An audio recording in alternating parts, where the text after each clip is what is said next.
There's said to be an old art dealer in Canton. When someone said to him,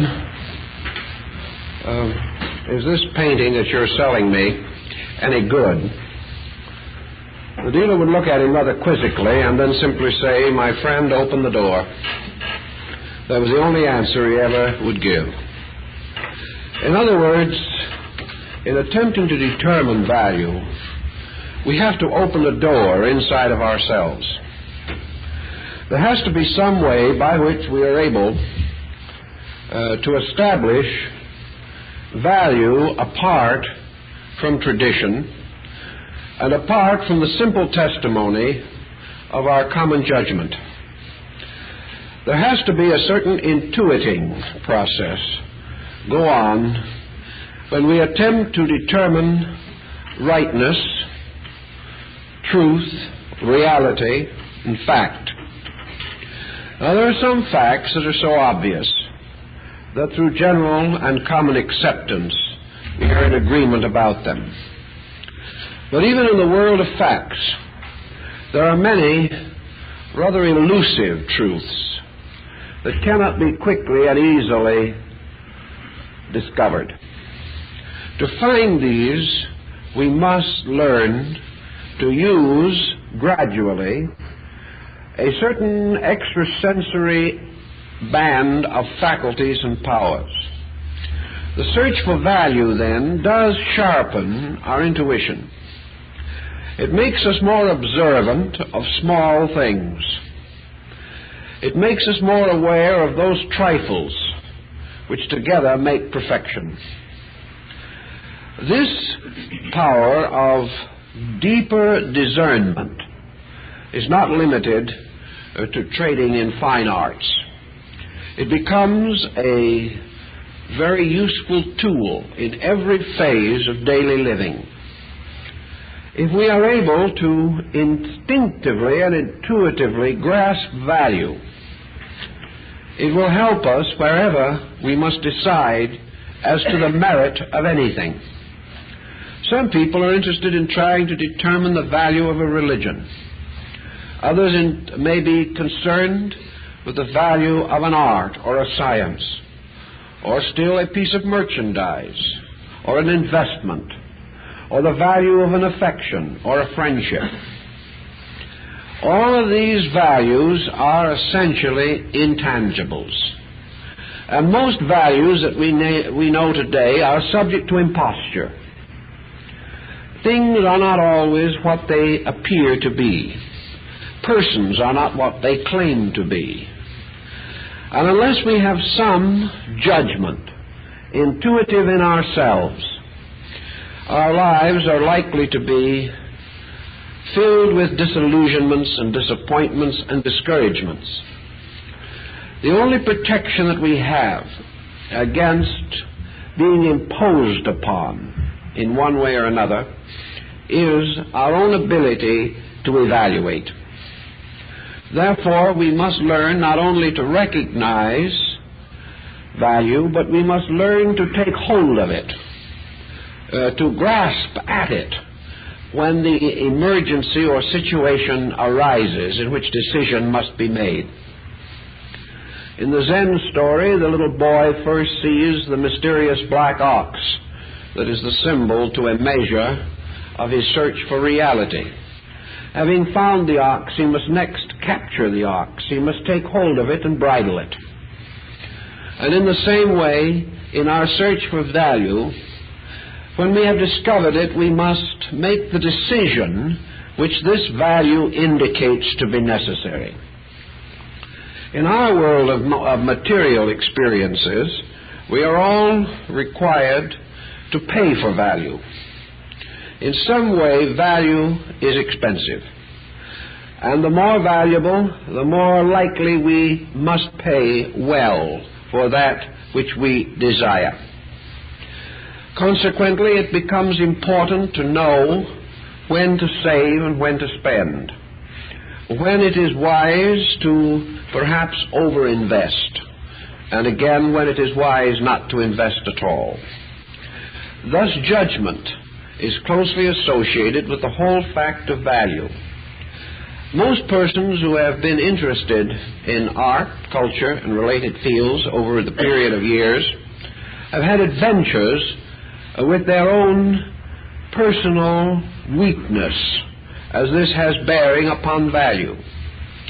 Indecision comes in very frequently, and in indecision we are likely to lose that which is valuable, or to settle for something else which is less valuable. So prudence, thoughtfulness, decision, these problems are ever present where value is a factor in a transaction. In one simple way, for example, decision in life, if it is in terms of true value, helps us to avoid the innumerable pitfalls resulting from indecision. There are folks simply cannot make up their minds. They know what they would like, but they never quite have the courage to come to a clear decision on a matter of importance. This decision may involve business or family or friends, but still this decision is lacking. There is a hesitancy. Sometimes this hesitancy arises from an instinctive sense of inability. The person who does not know may hesitate to make a decision in an area where he recognizes that his knowledge is inadequate. Yet in the field of art again, for example, all men's knowledge is inadequate. There is no one who has ever been an expert in art or archaeological research who has been actually able to say that he could certainly be right. There is always indecision where facts are not available. And in most matters of importance and value, all facts are not available. So we must make decision upon some ground. We must decide about whether we will buy or sell that piece of property. We must decide on what we will invest, or whether it is good to change employment at this time. All of these decisions must be made. And research with value helps us to make decision. And decision in its own turn is a clarifier. Even a wrong decision can be more valuable than a weak indecision. In a wrong decision, we face facts, or facts become obvious to us. When the attempt to evade decision, we evade facts. We learn nothing. We advance no cause, and we leave ourselves as weak as before. On the other hand, we cannot afford to make too many bad decisions, nor can we be deceived too often without perhaps exhausting our resources. Consequently, the importance of value again asserts itself. The great Lavater, the wonderful old early 19th century physiognomist, became a great expert in the analysis of human character. He took all of the instincts that an art dealer will turn to art and applied them to the strange artistry of the human face. In the face, he sought value, and he judged persons according to the values which he found. He learned that there is nothing that is a quicker way to be deceived than to accept people by what they say about themselves. Nor can we often depend upon their credentials. We have to judge credentials by someone else's opinion of a person. Actually, we have to know something ourselves. To know this, we must observe, compare, weigh, and intuit.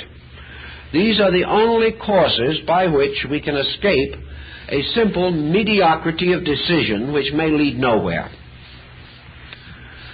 So from the discovery of certain abstract value in art, we search value in something else.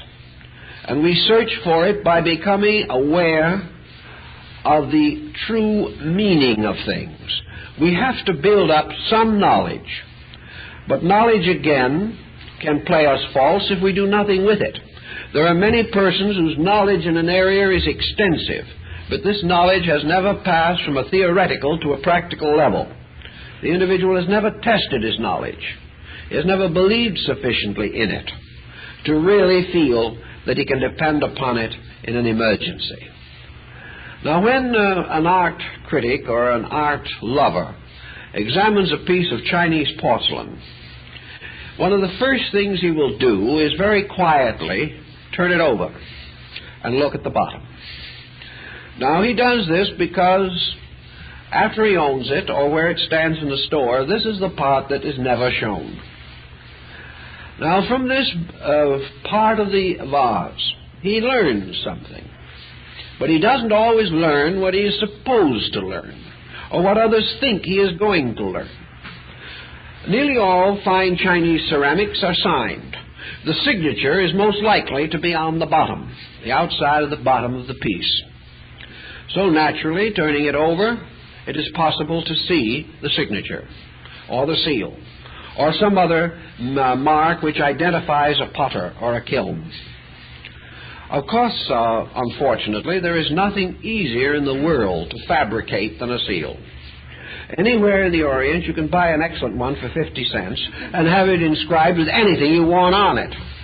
It would be just about equal, and I've seen things just about as strange, for a modern person to go in and have a seal made with the signature of Leonardo da Vinci on it.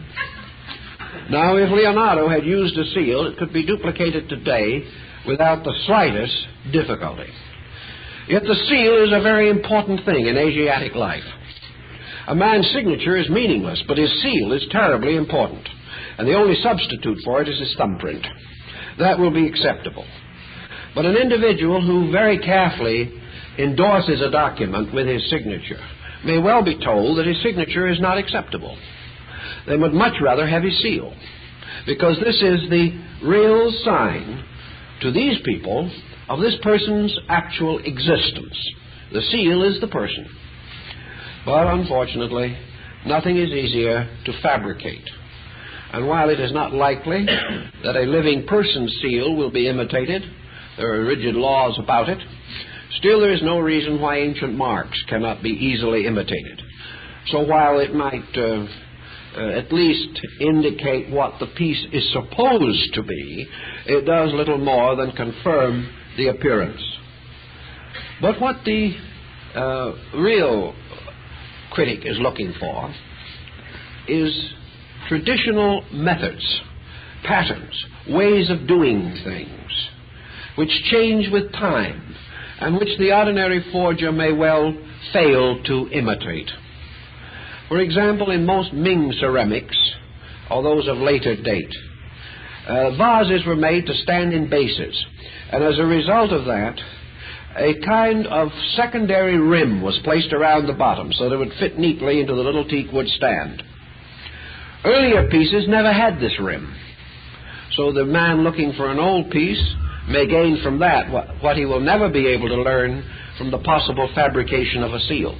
But it is to be observing.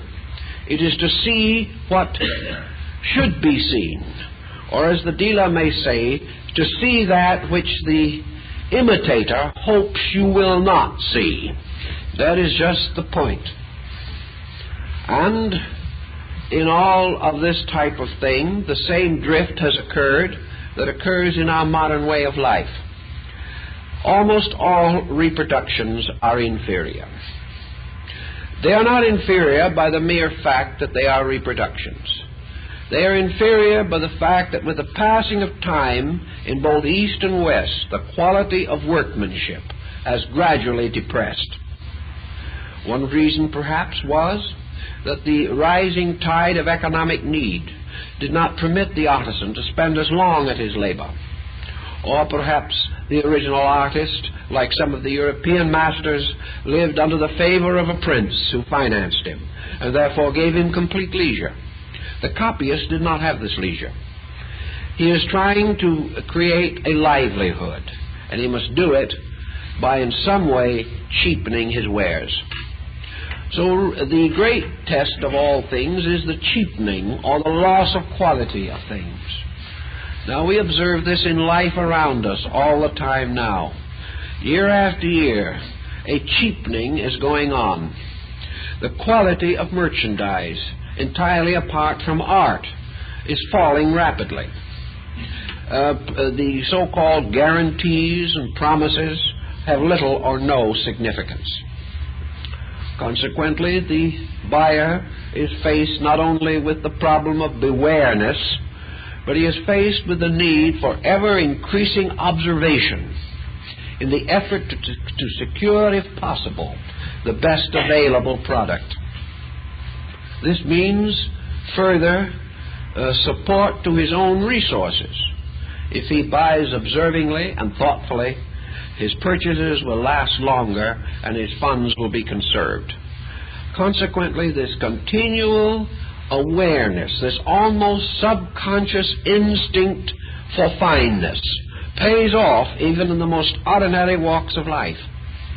It pays off continuously in preventing us from being imposed upon by secondary merchandise. If we once gain a certain sense of value, we have gained with it the skill to discover a better level of value. We also come, of course, ultimately head-on into the problem of the bargain, whether or not we can hope to get something below its reasonable value. In order to be a smart shopper, for example, a housewife will gradually develop an almost intuitive grasp of value. She may go to a sale where a great deal of merchandise is displayed. She has learned that when these sales are open to the public, a few good items may be concealed in a mass of trash. Much of the goods offered at the sale is not reduced at all. It is merely put in with the other smaller amount of valuable merchandise to increase bulk and to bring sale from the unobservant, from the unthoughtful, so that it is possible for her to go through a stock and find a few things of better value. Otherwise, merely bargain hunting, she may buy the goods at more than its normal retail price. She has to know.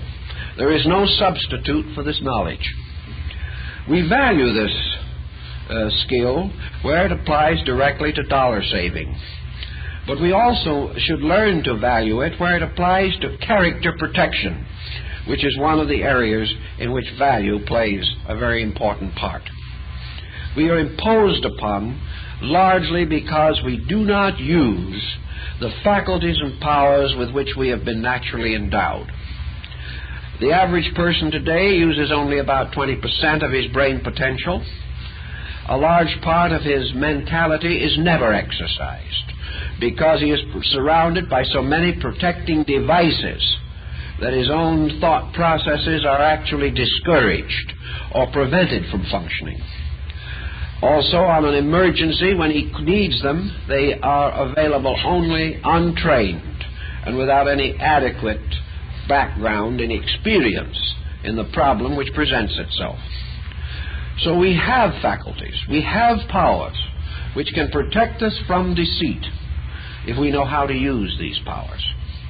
We also have powers within our own minds which will protect us from surrounding our consciousness with non-valuable material. There can be no doubt whatever that the psychological influence of the things we have affects our character, affects our natures, affects our inward consciousness. If, therefore, we are without the realization and consciousness of discrimination, we do lower our environment. We may be spending more on it, but we are getting less for it. Now, our problem of value was presented to us with stark realism in the recent terrible fires in Bel Air and surrounding areas in western Los Angeles. Here we had people who built magnificent homes right up against a continuing fire hazard. They were warned not only by authorities but by their insurance agents that this situation existed. Many of these persons had homes full of valuable things, but they did not take adequate protection. They were not aware. They didn't hear the voice of experience and the warnings of those who attempted to protect them. They continued thoughtlessly and thereby took upon themselves a very heavy loss. To the thoughtful person, the first word of warning would have stirred sufficient internal activity to have caused adequate steps to be taken. But these persons simply didn't listen. They didn't care. They didn't believe. They didn't read the papers. They did not know that others in similar locations had suffered loss. There was a complete lack of thoughtfulness. And this lack of thoughtfulness was paid for in the terms of millions of dollars worth of material loss, to say nothing of tremendous loss of rare art, literature, and irreplaceable treasures of families and even of the nation. This type of thing simply shows poor value sense. Again, in our way of life, we have gradually come to be wrongly educated in value. We have failed to recognize the importance of protecting that which is good. We do not protect the good public servant. We do not properly reward the good workman. We do not make any effort whatever to discriminate between the levels of services that are rendered to us. As a result, the level slowly falls. Whereas thoughtfulness, discrimination, and integrity could have maintained these levels. Once they are gone, they are desperately difficult to restore.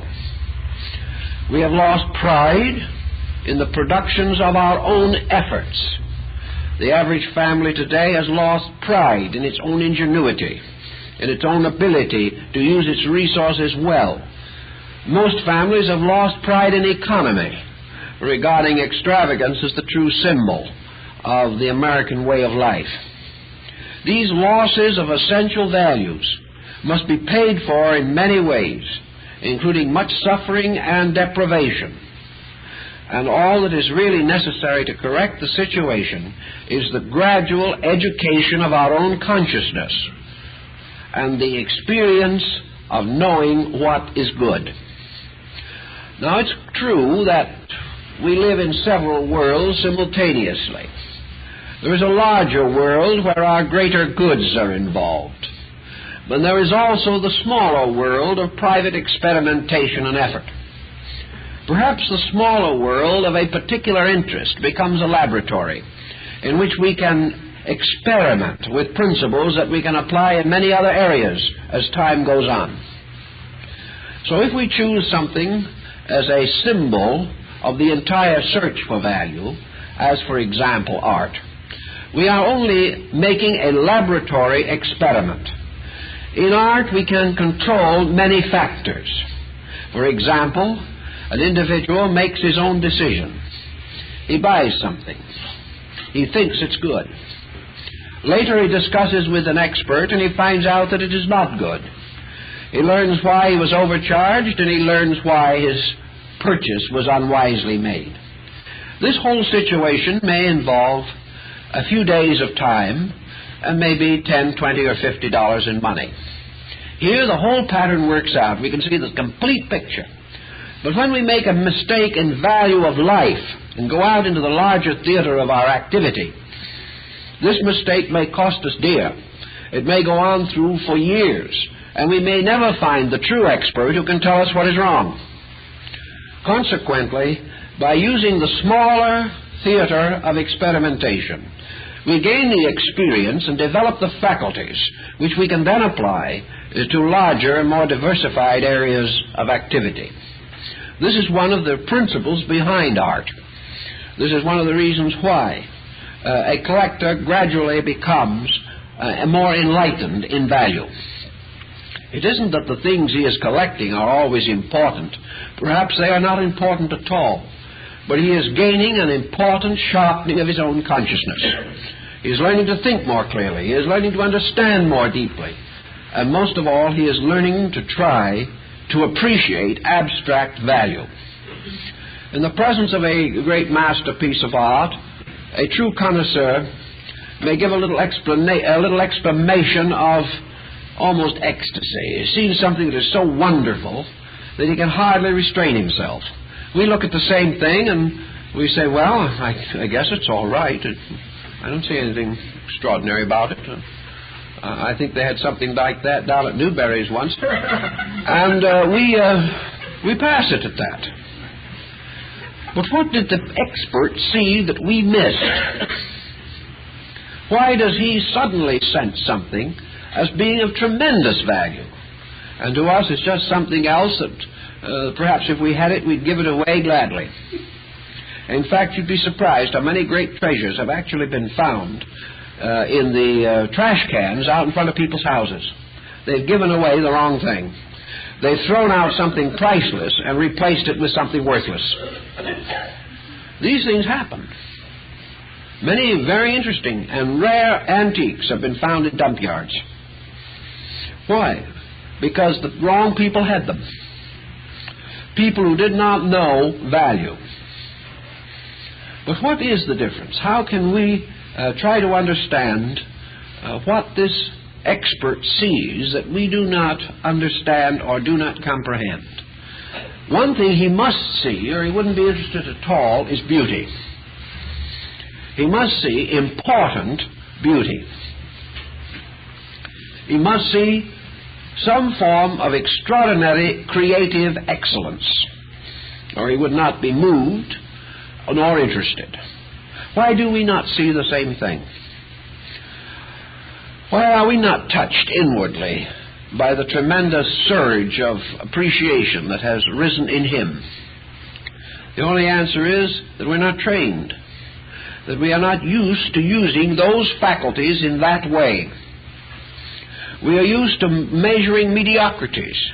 We have gone to school. We've learned a great many simple values about daily things, but we haven't learned abstract value. We haven't learned to grasp the beautiful and to find in it something essential to our own well-being.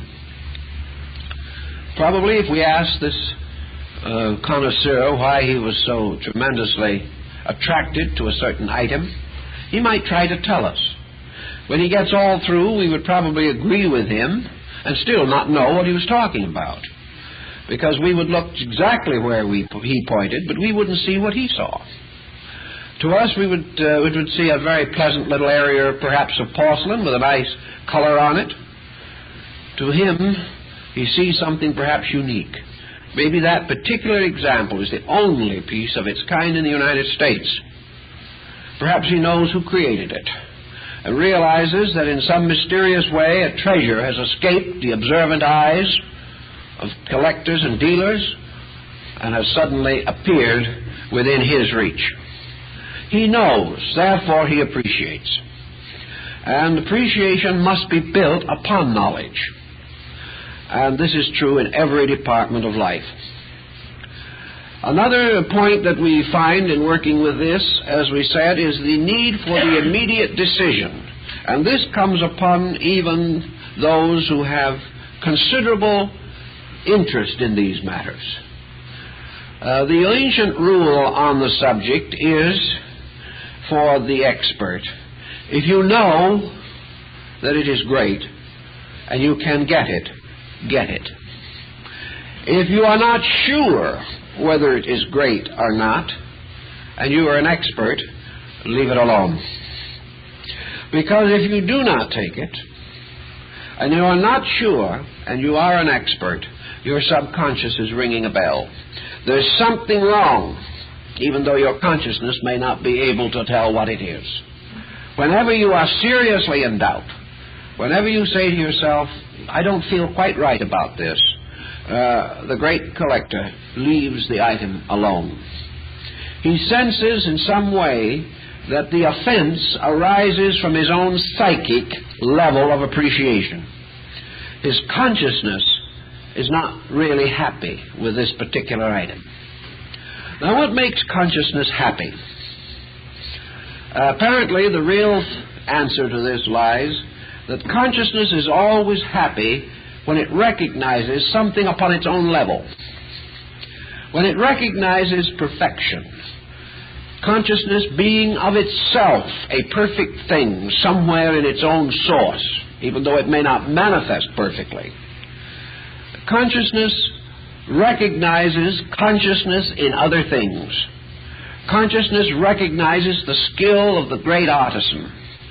Consciousness shares in a superlative appreciation for that which is superlative. And from ourselves comes a sense of contentment, a sense of justification, a sureness that what we are considering arose also from a great consciousness.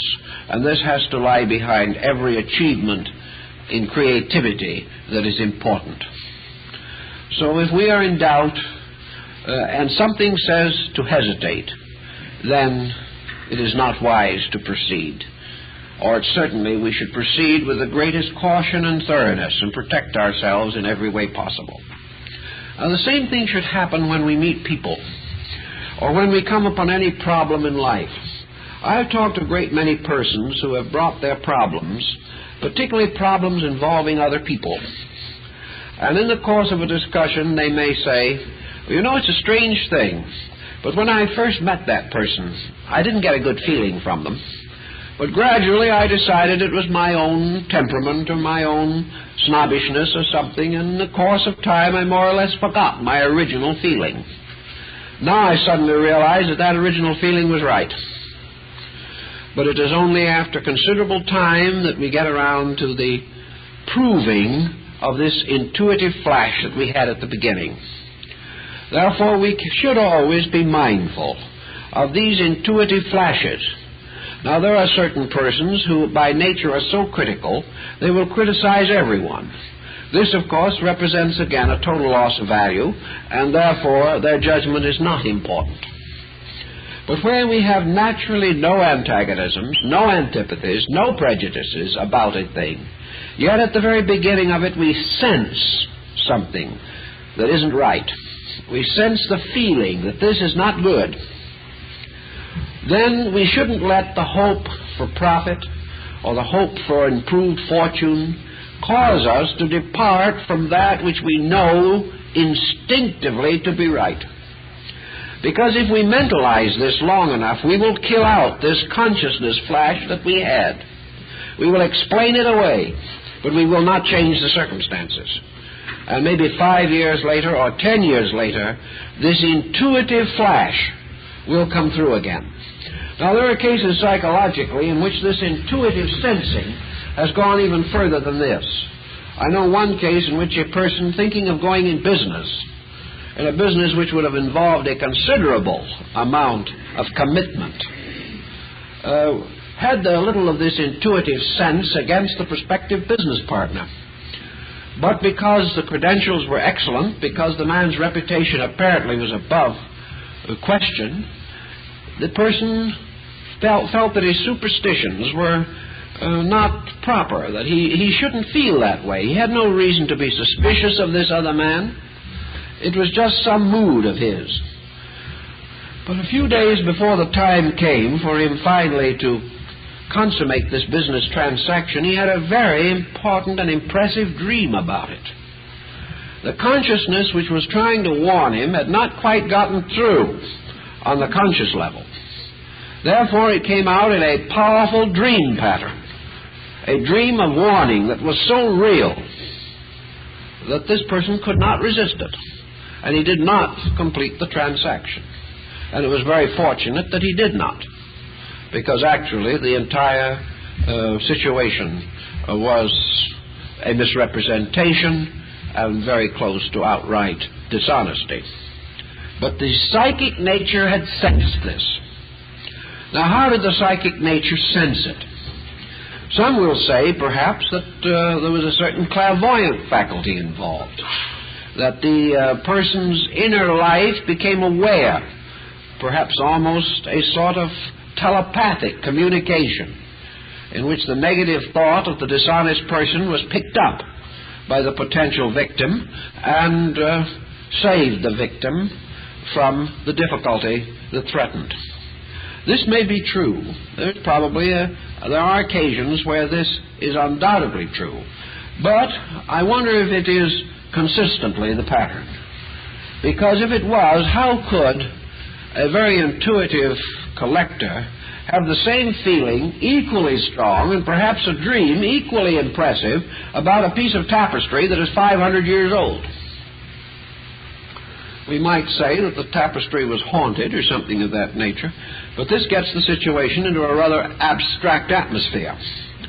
It is far more likely that this person actually saw the fraud, but did not know how to interpret what he saw.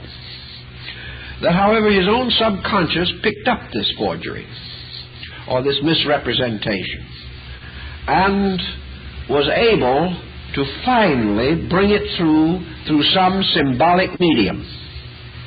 Perhaps in this case simply a violent sense of don't buy it, I don't like it. Or perhaps again some kind of a dream experience. There's one case of a dream of this kind in which a man was buying an expensive antique Egyptian jewel or piece of jewelry that was quite expensive. And he actually had a dream in which this figure appeared to him and told him that it was bogus, that it was a reproduction, and it later proved to be. In New York, there has been a plate that's has been distributed among every art dealer practically in the Western Hemisphere. This plate is supposed to be a marvelous vessel from a Byzantine altar at St. Sophia's, a priceless thing. Dozens great collectors and great dealers have examined it. Not one of them ever found out that it was bad. But for some reason, none of them ever bought it. That was one of the peculiar things. Something always happened. The price was high.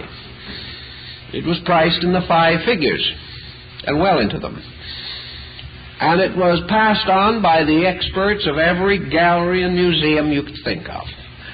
But this piece has gone begging for years, whereas other pieces with much less credential have found happy homes long ago. And then all of a sudden the bubble burst and the man who made it confessed. Instead of having been manufactured by some ancient craftsman 1,500 years ago, it was made in the Bronx about 1910. And not one of the persons who turned it down knew this. But for some reason, the plate went begging, although it had enough endorsement to have convinced the greatest skeptic. But nobody quite liked it, although it was a beautiful piece of work. So the expert learns in one way or another this overtone. If we could get this kind of instinct into our transactions with people on various levels, we'd have a lot more honesty in this world. We would discourage a great deal of fabrication and forgery, and various impoverishments of quality in various products that we commonly purchase. But we just do not get this sense of value operating correctly. Now, value carries on into other things. I know persons of very moderate means who, having come into the presence of something that they instinctively knew was good, have gone far beyond prudence and judgment in the effort to acquire that thing.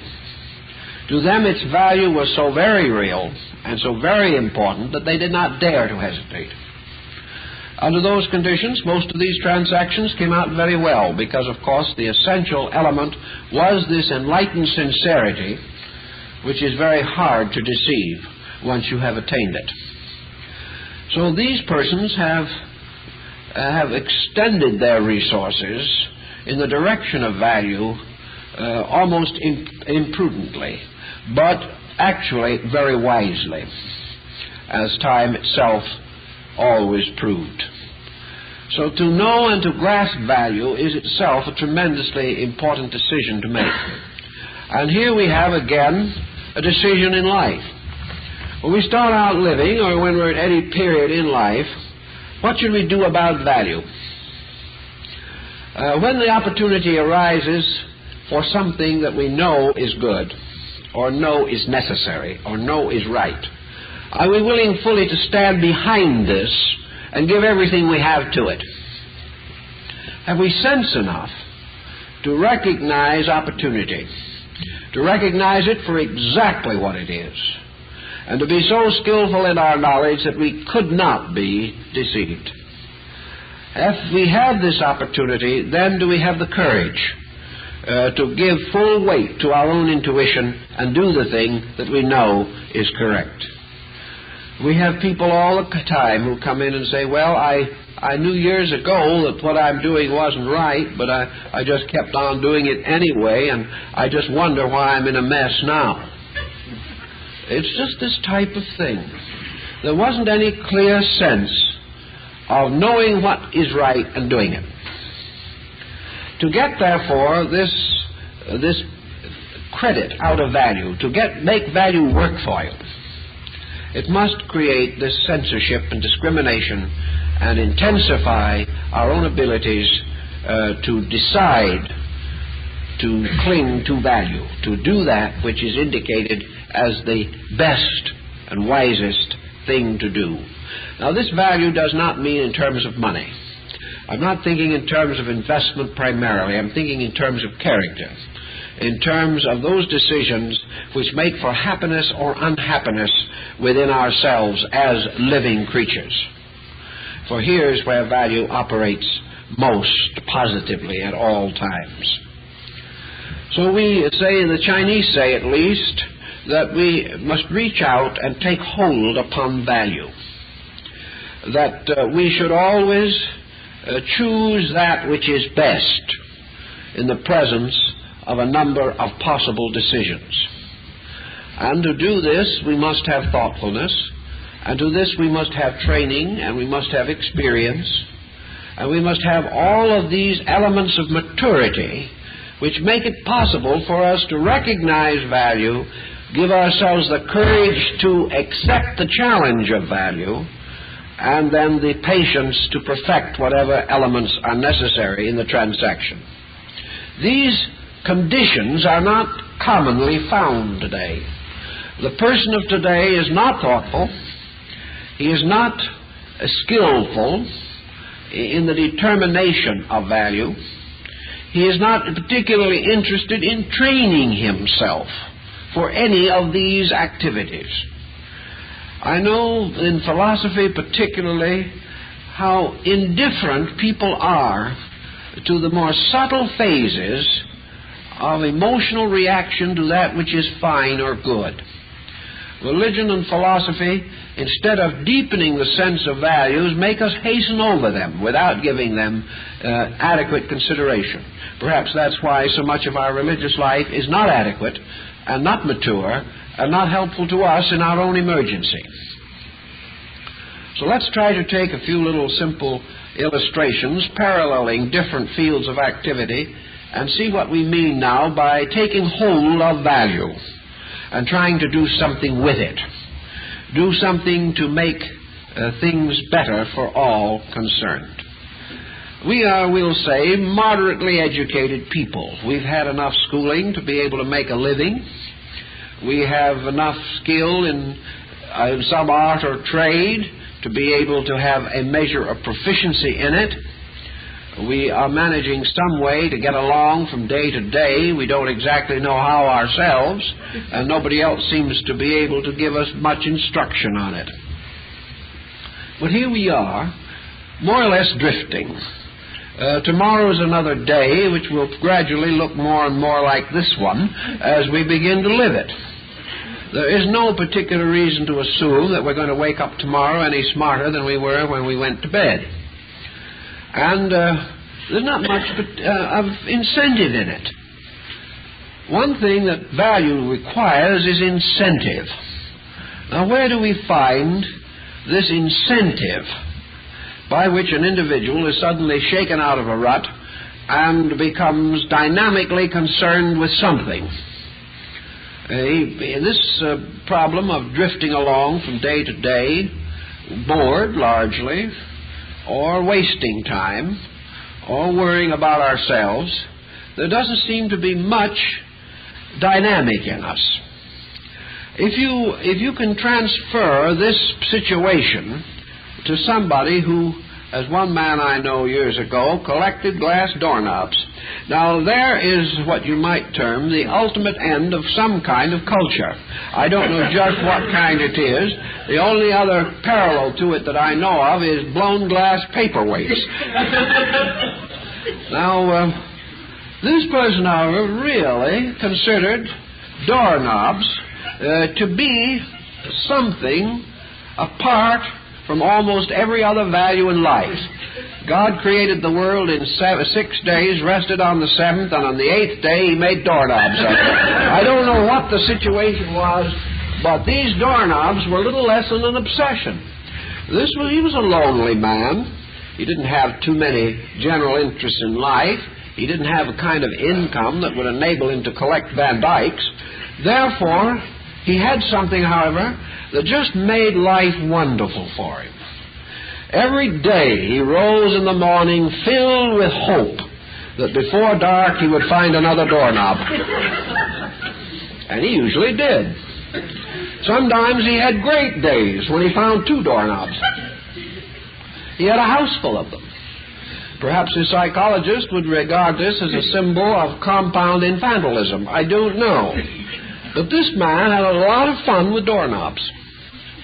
And so many people who are much too intelligent to collect doorknobs don't have any fun at all about anything.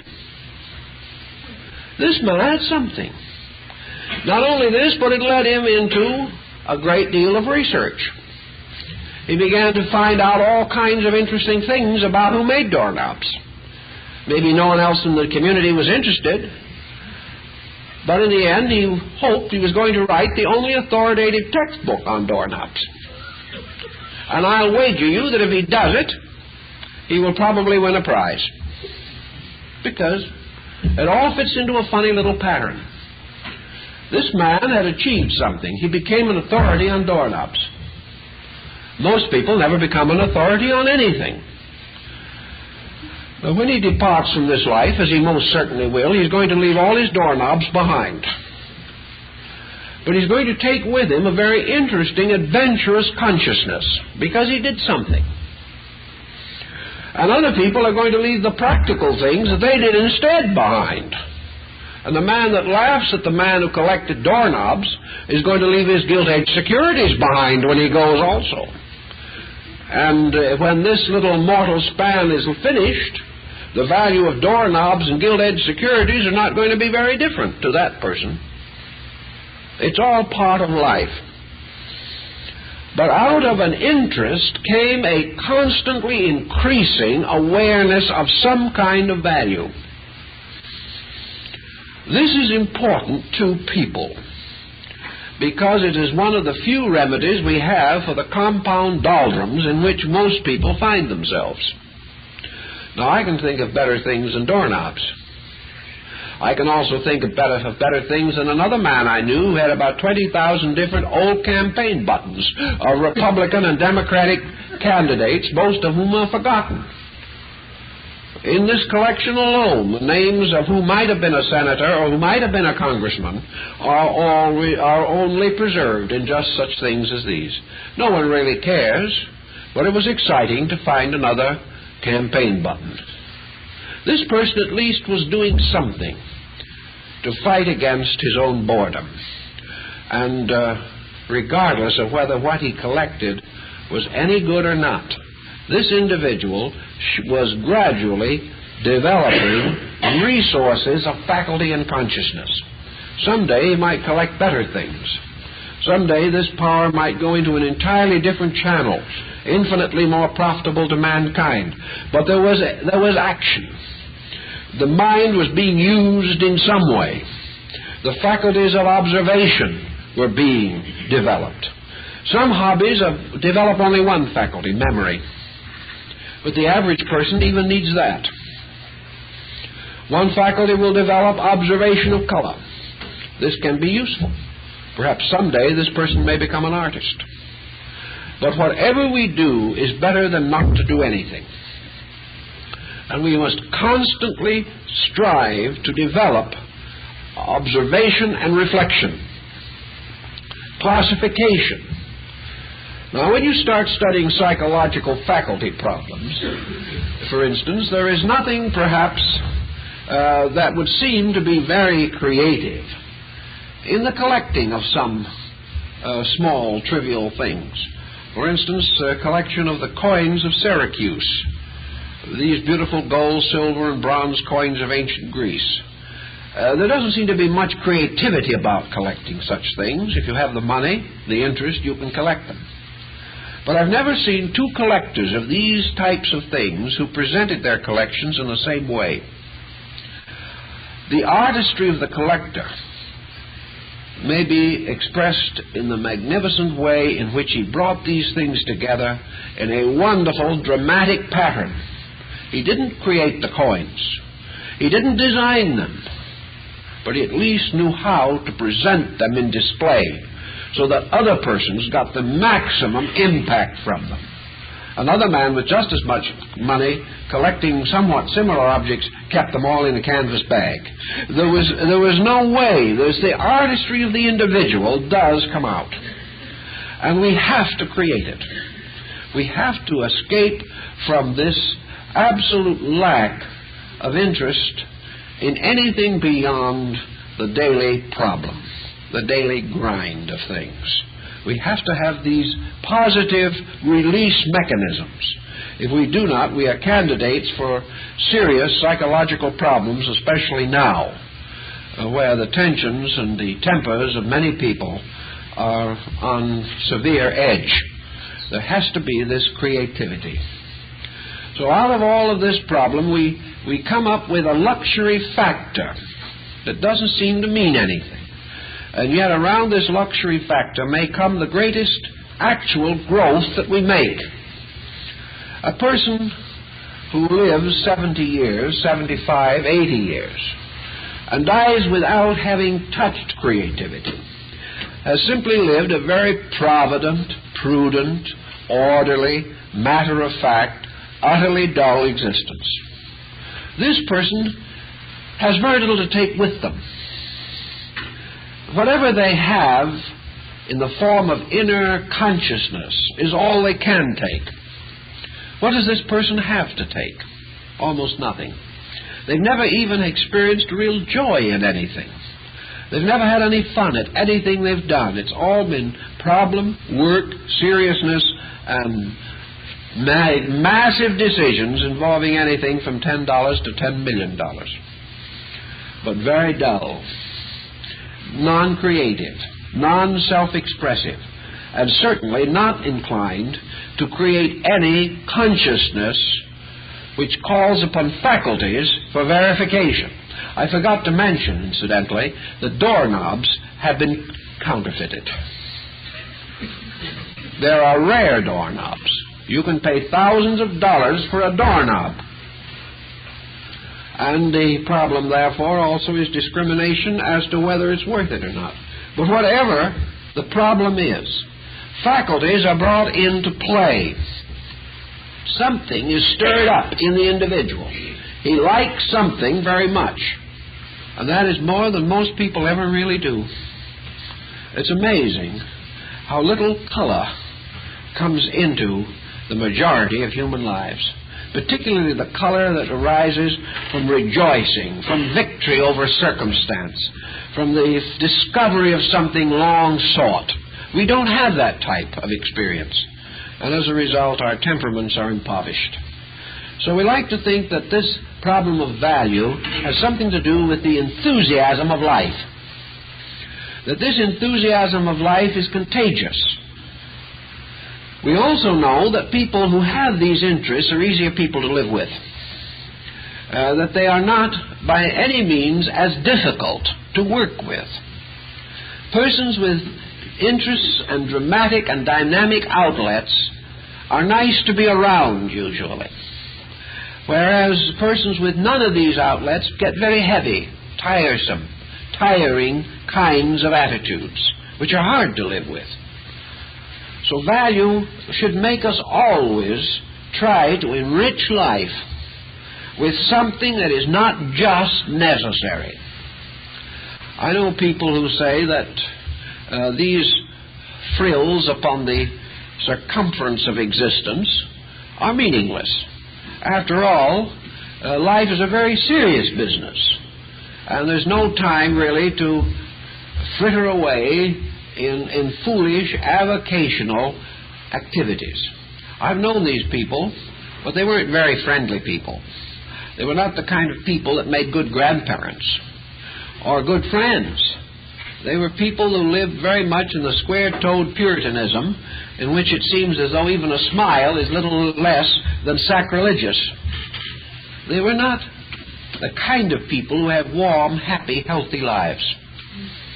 So it's sometimes very good, in a sense of value, to simply remember this thought that Muhammad gave us, namely that had he 2 coats, he would sell one and buy pink hyacinths for his soul. You have to do something with these things for the soul. And the soul wants to be fed graciousness, beauty, charm, perhaps almost childish enthusiasm over something. The moment life loses its enthusiasm, we might just as well lie down and call it a day. It is enthusiasm that makes life. And enthusiasm comes from 2 words, entheos, which means in God. Therefore, the enthusiast is living in God.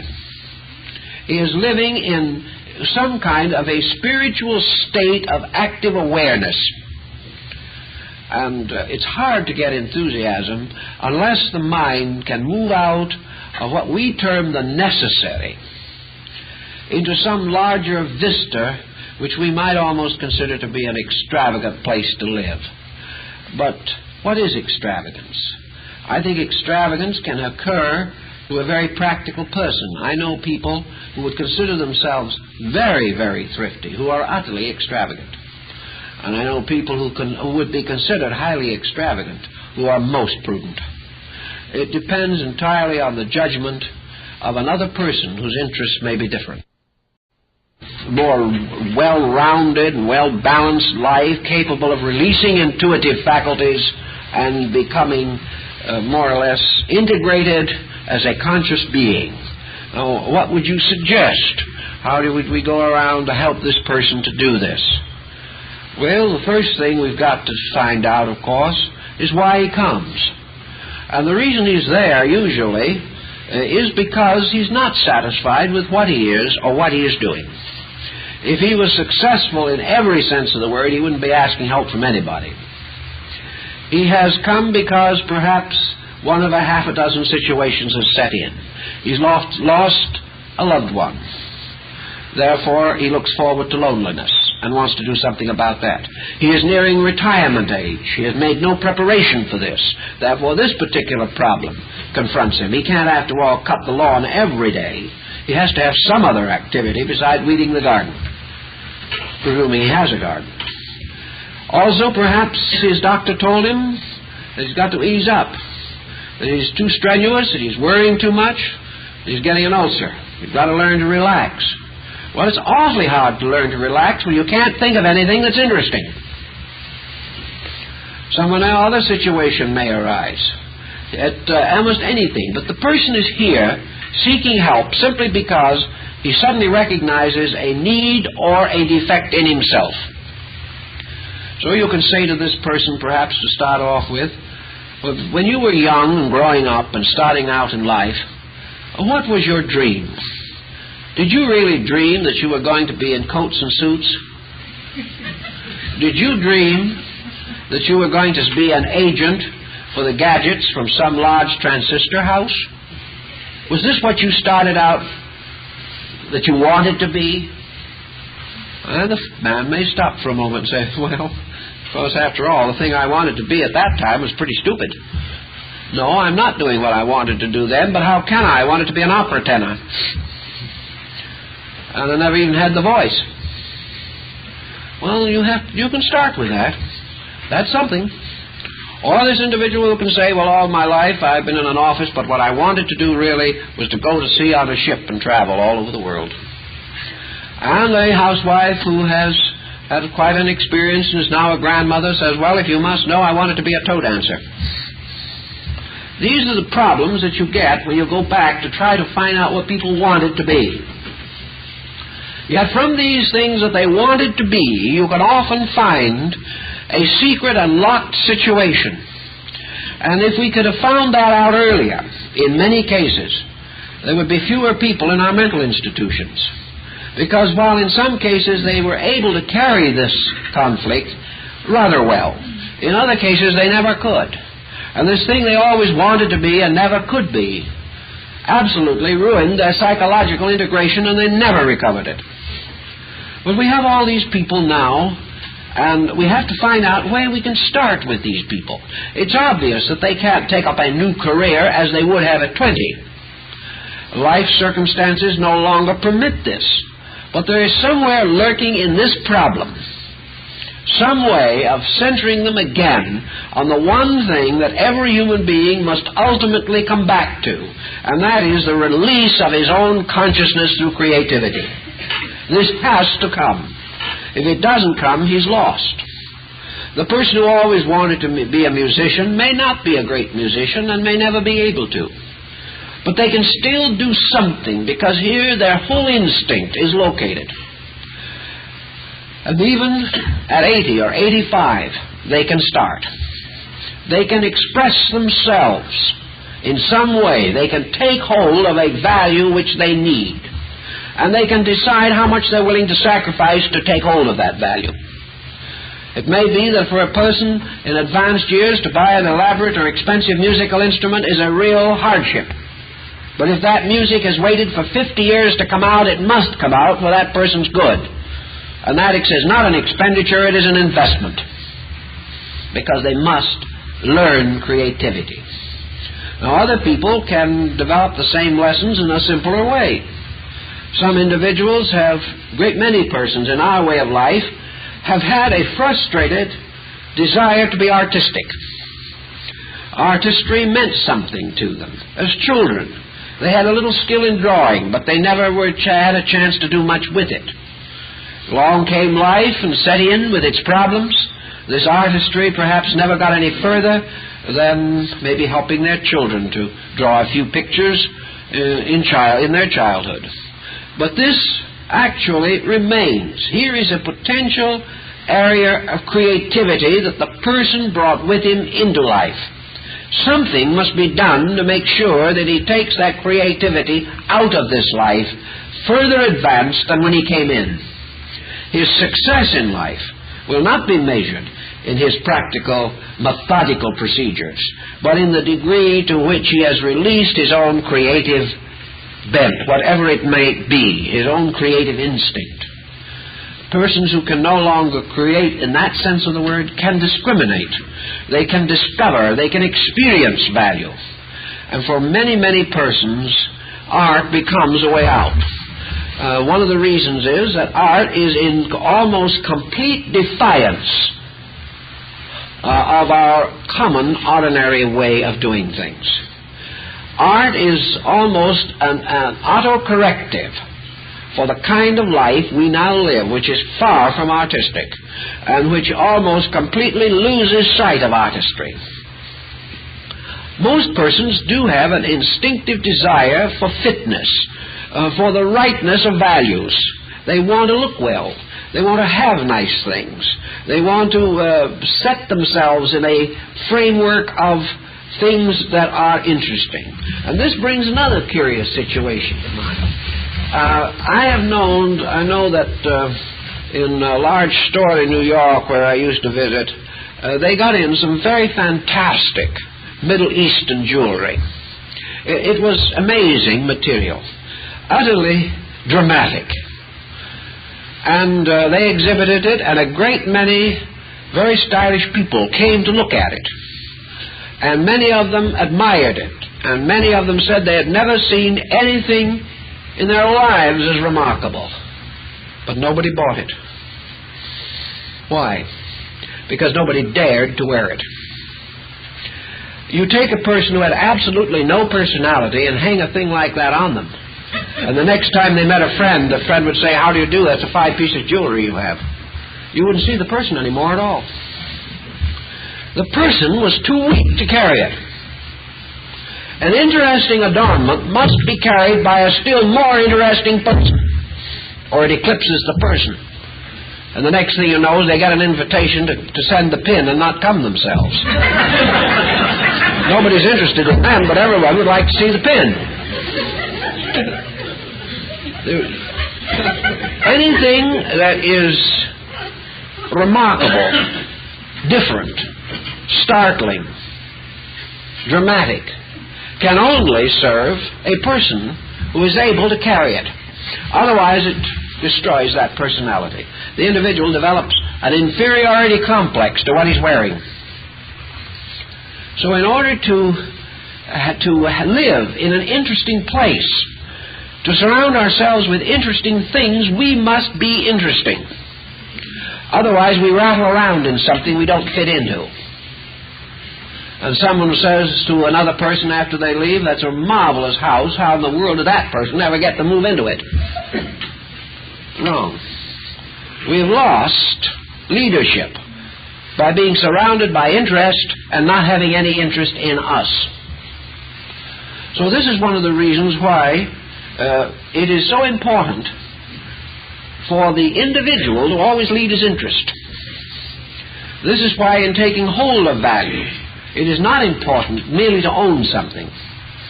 That something must express value in us. We must always lead this value. We must always be in control of it. If this value is something that represents centuries of culture in its production, it should be worn or carried by a person who has matured even more centuries of consciousness within themselves. Otherwise, there's discord. There's a hopeless situation that nothing can be done about. But there's always this important problem of the person leading his own cultural environment. And he can do it, but he has to think about it. He can have the courage to do it if he will give himself the insight necessary to mature his own activity and interest. This is one of the reasons why everything having a story, everything must be done for a reason, and everything that we have must have meaning to us. We must understand it. We must know why it is good. We must be able to appreciate that value in our own consciousness. Then it belongs to us by a natural and wonderful power of possession. We possess what we need, what we must have. And in some wonderful way, these things do come. Things are forever hunting for people. It isn't true that people are always just looking for things. Things are out looking for the people who can use them. And something happens and they come together when consciousness is right. Well, that's another phase of our problem. But we start out with these people who are trying to find activities, trying to find interests. I know a great many rather serious people these days who are taking up various interesting subjects with the understanding that every new subject that we take up opens a door. Now, this door that is opened usually opens into the creativity of our collective race.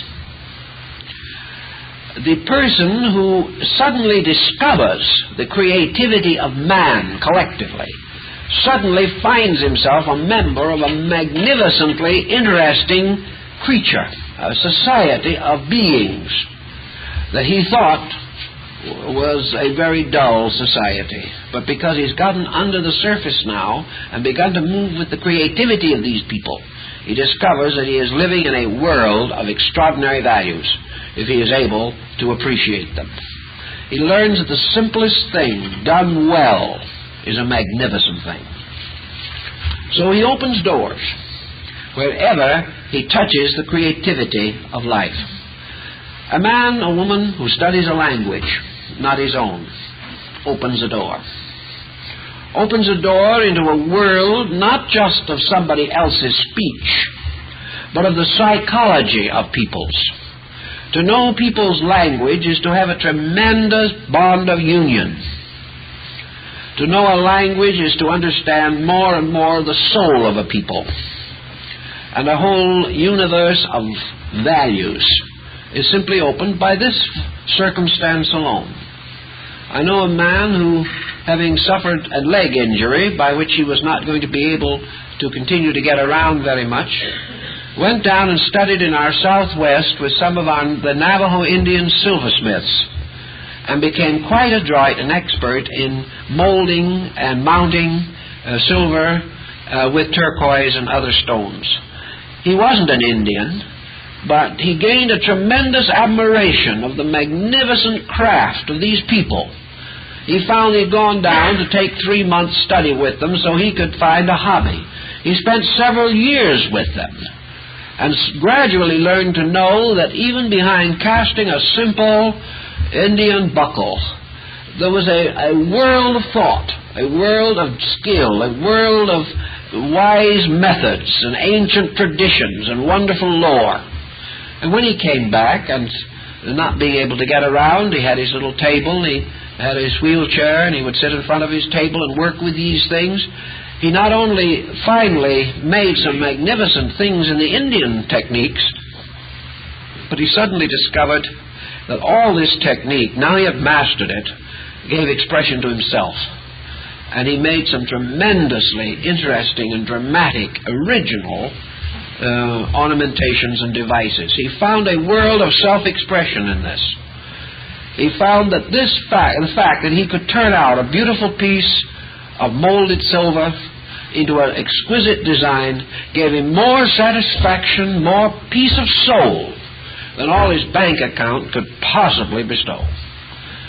And he had the sense of creativity, that God in him was moving, because God is God, primarily because of the great creative power which lies at the root of life. And whatever has creativity moving into expression has God coming into manifestation through that creativity. So there are all kinds of things to do.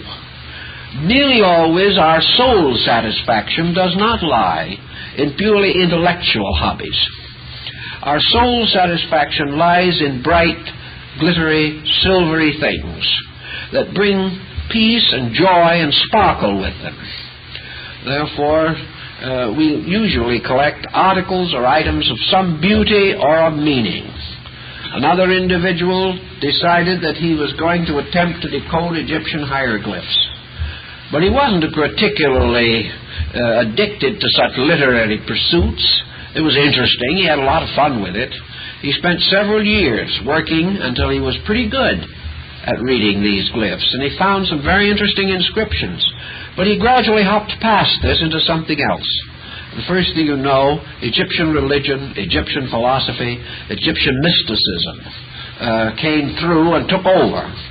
But he found the knowledge of the language extremely valuable, and it enabled him to decode many documents not generally known and to correct misinterpretations bearing upon the religious beliefs of these people. So he started with one thing, but he went on to what was his real interest. But this person could not be bored. This person could not any longer drop back into the mediocrity of just living from day to day. Each day was an adventure. And this type of adventuring is a much richer life than can ever be gained in the levels of success as we know them, because success still leaves us bored. It leaves us numbed as far as value is concerned. So another person, at a suggestion, took up working with children, particularly children who had minor physical defects. This person was very much interested in the problems of children, but not just merely association. They had a feeling that in some way these defective children could be given a consciousness in life which would enable them to go on and have great lives and not be caught in the negation of some defect. the fact that the child was club-footed, should not actually ruin the life of that child. Something had to be done to make that child's life so important that this deformity was not significant any more than the fact that Steinmetz was a hunchback made very much important difference. He was still regarded as one of the great men of his time, and he certainly was not limited to any serious degree by his physical deformity. He simply had a life so rich that he could carry this deformity with graciousness and with wonderful insight. And this man believed the children could be worked with in this way. He started something, and he gradually proved that he was right. And he was able to make some very interesting contributions to improving young people. And knowing this very sensitive period, say the first 6 or 8 years of life, when these deformities become suddenly a separating factor between one child and another, he worked through that period. That was many years ago, and some of the children he worked with have now grown up, and they are all much the better for having known him. He made something interesting out of something. He found his artistry in this way. But everyone must have some creative self-expression. And when the opportunity for this comes, he must grasp that opportunity, because it is the greatest value that can come into his life. And depending on the circumstances and backgrounds and interests, limitations, means, localities where we live, these values have to unfold a little differently for each person. But each individual must, in this lifetime, to fulfill the purpose of life, not only be a provident person, a sincere person, and an intelligent person, but a person with dynamic interest in value. If he can achieve this, he then has some very good karmic patterns working for him and helping him to go on into a fuller expression of his own life purpose. And this is one, of course, the lessons that we gain from the study of art, because life is the greatest of the arts. And all art is merely some way a study in life, study in the drama of the great spiritual emotional unfoldment of human consciousness. So in arts we have these little symbols that we can set up as symbols of things we are going to accomplish in our own natures. Now, I've had people come to me, for instance, also who wanted to collect art, who felt that art was going to be one way in which they were going to suddenly become a little more sensitive. They were tired of nagging their children. They were tired of having their children nag them. They were tired of sitting around waiting for their arteries to harden. They wanted to do something. And having some means and some intelligent understanding and grasp, they decided they were going to take up some form of the simple thing which we call collecting. Now, collecting is a kite with a very long tail, because when you start collecting, you say, I'm going to get 3 of these and put them in a row. You get the 3 of them in the row and you say, they don't look right there. You've got to do something about it. And first thing you know, playing, well, shall we say, secretary to your own art. Your own art begins to affect you. And you can't have great art without any artistry in yourself. It begins to scream and yell. You have to mature in order to live with it. You have to learn what to do with it. You have to learn to think about it. Or else, little by little, it becomes a tyrant over your affairs. So, starting out on some field of this nature, we say, what are the situations that affect people? The American people today are more art-conscious, probably, than we will ever realize. The one art, however, which has gained almost complete general favor is music. Music has become, to the American people, a tremendously redeeming force at this time in our social life. Music is the one art which we are willing to accept because it gives a tremendous amount, and to the average person does not demand a great deal. Music can be very demanding. Music can cause the listener to become a great musicologist in his own right, but he can also just be a good listener. And that is where it is most of the time with us. There is, however, one little ulterior fact in here which we mustn't overlook, that in our modern interest of music there's a good deal of mechanics involved. The average person today has become so tremendously interested in high fidelity and stereophonic sound and so forth that he is gradually changing from a music lover into an electrical engineer. This is not quite the original intention, but I know people who can't tell you the name of a single composer, but they know every element of a 300 circuit that they have, with more little pins and little switches and tiny little fuses in it than you could ever count. They know every one of them by name, but they don't know a single piece they hear over it. So this can get out of control also.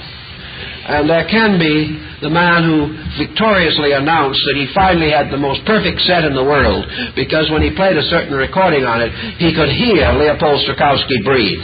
This was the final proof that he had a great set of a great musical equipment. So this is a common occurrence, but art with us, other than music, has been terribly neglected. Some funny things have happened, too.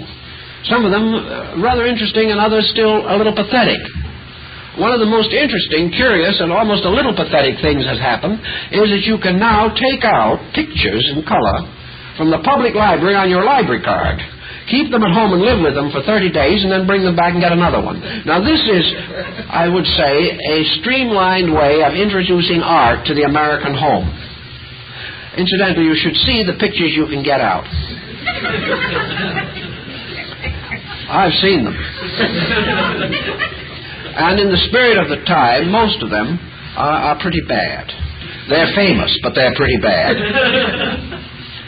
Other cases now, you can rent pictures by the month. Also, I think far more to the point, for a small additional fee, the gallery will send someone to decide what picture you should have.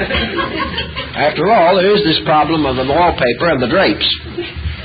You can't have a picture that screams against the upholstery. So an interior decorator will help you to choose a picture that is just what you have always wanted, whether you know it or not. So art has a hard time in our way of life. It's a stepchild.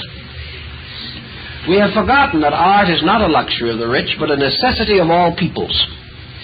We have not learned to realize that art is civilization, whether it be music or painting or drama or literature or poetry.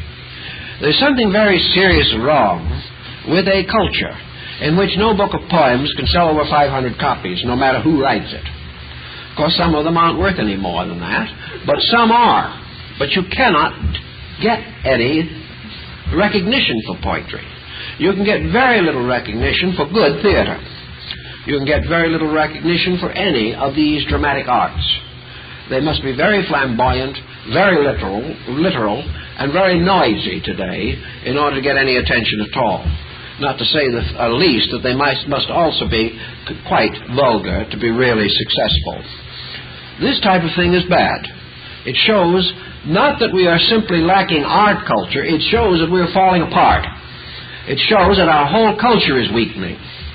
And it also shows that there is going to be more crime, more misery, more psychological breakdowns, more juvenile delinquency, more dope addiction, more acute alcoholism, unless this situation is cured. Because this collapse of culture is the collapse of a people. And if it goes beyond a certain degree, the nation or the race involved will not survive. So it becomes rather important to take hold on some of these things.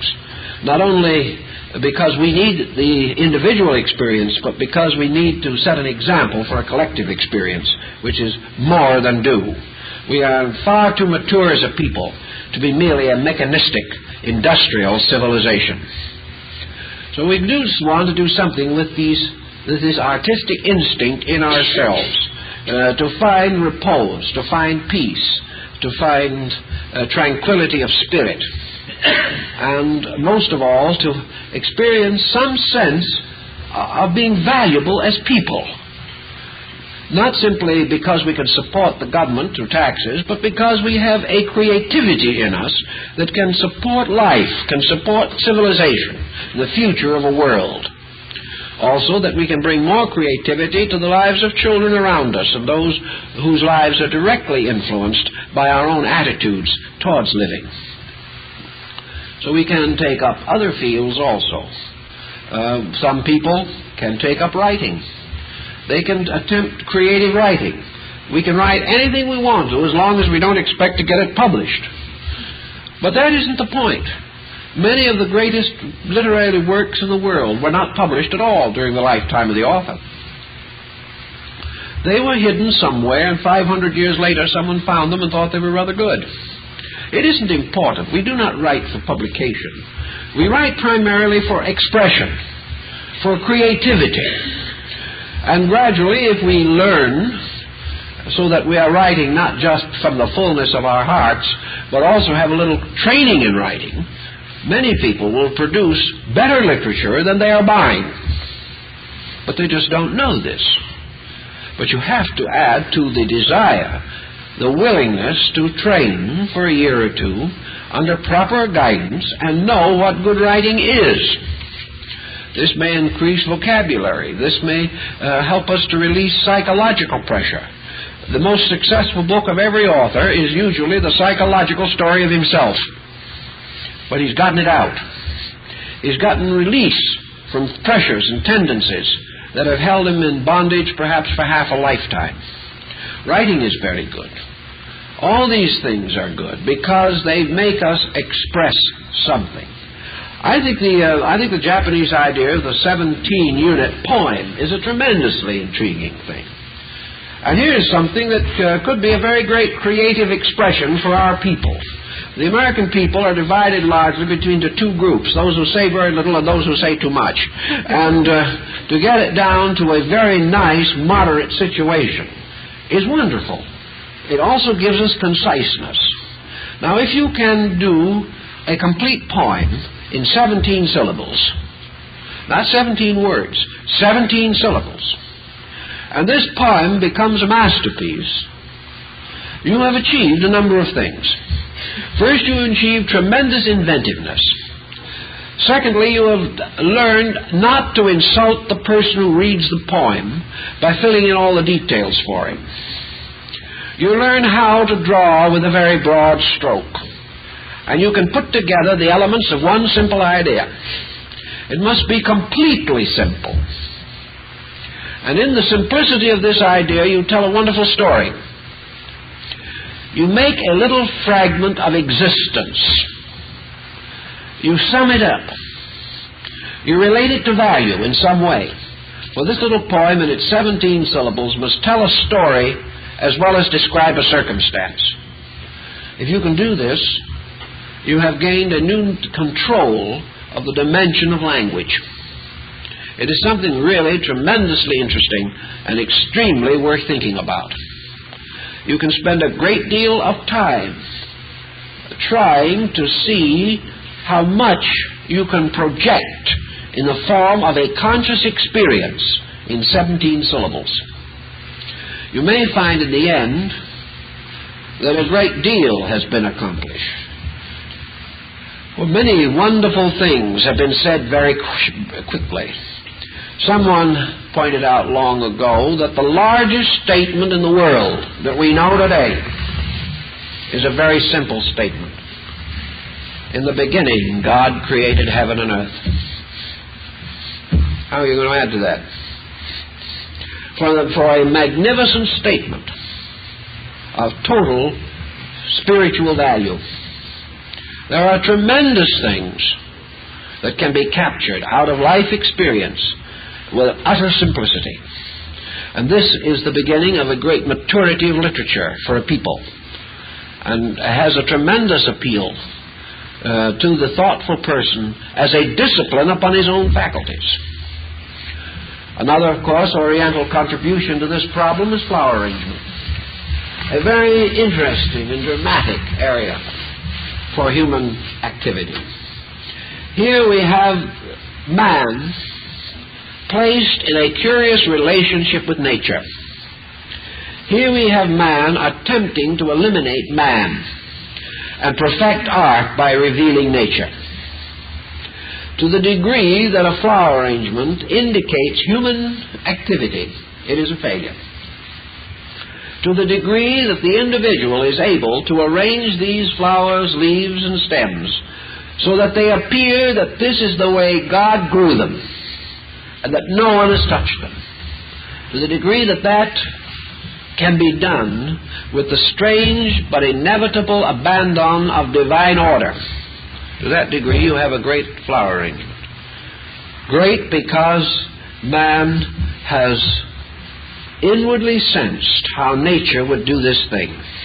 This is a tremendous intuitive experience, a tremendous inspirational experience. Now, it's harder for us to take hold of some abstract Oriental art, such as, for instance, the tea ceremony. I know a great many people who have seen it. I know very few non-Orientals who have appreciated it. To most Western people, it is a long, drawn-out way of pouring a cup of tea. And actually, because of the fact that powdered green tea is used, and you drink the powdered tea, grains and all, it's not exactly regarded as a delicious experience, even in the drinking of the tea, which is of about the consistency of sour soup. Therefore, it is not a greatly appreciated art among other people. But what is the actual idea behind it? It is complete self-discipline. It is a magnificent ability to perform a series of actions with every effort made possible to transform bodily motion into perfect poetry. The tea master becomes a living poem. He reduces the composition of this poem to a series of simple motions that almost suggest the 17-syllable poem. Everything is reduced to its starkest beauty. There isn't a wasted motion. Everything is done according to a tradition of the complete harmonic beauty of motion. It has a strange static parallel with the dance. For the tea ceremony is a kind of dance in which there is practically no motion, very little. But every movement is backed by the fullest consciousness of the artist. He is doing everything as though he was painting a magnificent picture. And he is doing it to an audience that appreciates what he is doing, who recognizes that it has taken him a lifetime to learn to do this. And a group of critics who, if he is poor at it, will not hesitate ultimately to let him know. But if he is good at it, will respect him for all of his attainment and admire him in many other phases of his living. So this becomes a tremendous discipline of ordered self-control. The attempt to express creatively total beauty of motion without anything except a tea bowl and a little dipper and a feather and 2 or 3 things like that to make this action possible. So here is perfect creative motion. And only an individual who has a thoughtfulness in this area can possibly appreciate it, or the artistry which so often associates this ceremony with ceremonial suicide. It is a very subtle thing, but it represents a strange development of consciousness within this individual himself. So the artistry can take almost any form that we want or are able to use. But whatever it is, we must reach for it and take hold upon it. We must do something.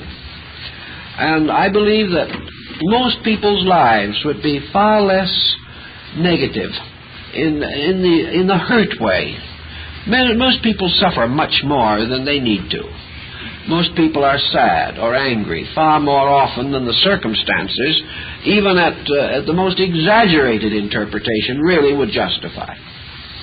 Because this quality of preoccupation in value has not come into their lives, has not given them this wonderful vision of what could be if they would only let it be. Meditational disciplines also can create great artistry. But meditation really arises out of art. Wherever in Asia especially, you'll find great artistry. You'll find your meditational life. The meditational life in the West is an escape, usually, from a negative situation. In the East, it is the projection of an already existing positive situation. Your Zen monk is a great painter. Your Shingon mystic is a great, we may say, a great musician. He plays superbly upon some instrument.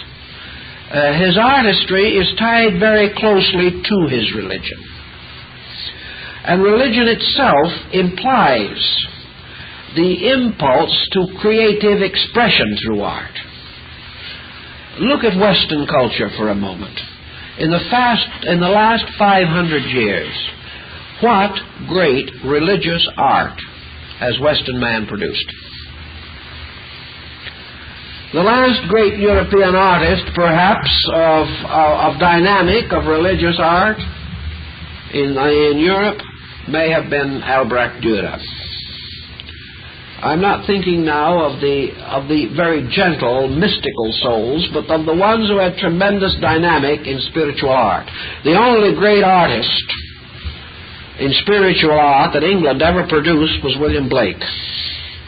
I can't think of a single name outstanding in American art as a great interpreter of man's sacred conviction. Religious art has simply disappeared. The only thing that we get is a little maudlin sentimentalism. We get no dynamic in art. We say that Protestantism, dividing ceremonialism from the common life of the Protestant Christian, actually damaged his art instincts, because there's been very little art in Protestant Christianity. It was avoided as part of the old background that must be forgotten. There's been very little great music.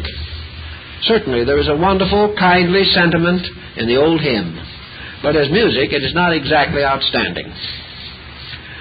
And we do not produce greatness. Our religious life does not express through creativity. We go and sit and listen and go home again. But it doesn't move out of our lives through great music, through great painting, through great creative artistry, great theater, great literature. The real things of life that are most important to us are not articulate in our arts. And when we finally put the statue out in front of the city hall, it's something we don't know what it is after it's there. It's some absolute atrocity. We don't know. So our religious instinct is not creating self-expression. Perhaps it's because the average person isn't trained in self-expression. The average person has never taken an art lesson in his life, but he's trying to be a religious person. He needs both. He needs to have the value of knowing what is great and gradually moving his own conviction into manifestation. After he has learned to know what is good in art, he may also be able suddenly to discover that he can create it. If he doesn't know what's good, he will not know what he is creating. But religion should lead to creativity. It should lead to a tremendous dynamic in art. And if a great artist in religion should come along, this artist, for the continuance of his own inspiration or the effect of his artistry upon civilization, must have those who believe in his art, who support his art, who purchase his art. Otherwise, he will starve to death and disappear again in the great silence of the unknown and unrewarded creators. He must have someone who appreciates, or he cannot produce. So all through this modern way of life, we feel this brittleness. We feel this sudden sensing that everyone would like to foreclose a mortgage on us. We have the sense that everywhere we go, someone's trying to exploit us. Yet we are not doing anything to create the warmth which prevents exploitation and makes persons have a sense of kindliness toward each other rather than a quick desire to exploit each other. Where there's great art, there will be more understanding between people. understanding between families. So to reach out into this value sense, I know from working a long time with people that those who have found artistic outlets have suddenly become better people, happier people, wiser people.